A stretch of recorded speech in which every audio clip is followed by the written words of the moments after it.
81 पैकी जर आपल्याला 50 नावं लक्षात नसतील तर विचार करा त्या मतदारसंघाला न्याय कसा मिळणार? कोण ओढणार तो सगळा फंड?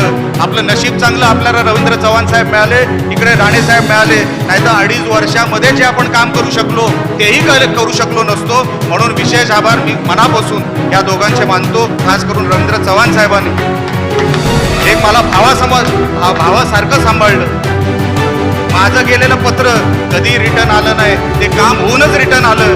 म्हणून मी मनापासून यांचे आभार व्यक्त करतो. साहेबांनी 2.5 वर्षामध्ये जवळपास कुडाळ मालवण या मतदारसंघासाठी 650 करोड रुपये दिले, जिल्ह्याला 3,500 कोटीच्या वर दिले. हे कधी पैसे आपल्याला दिसले? कधी पैसे आपल्याला मिळणार होते?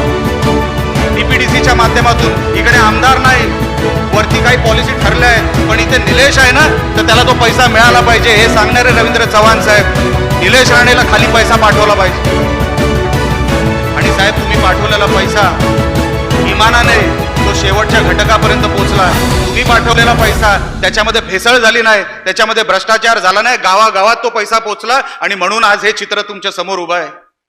ग्रामपंचायती आपण घेतल्या साहेब, खरेदी विक्री संघ आपण घेतले, जी क्रेडिट सोसायटी आपण घेतल्या.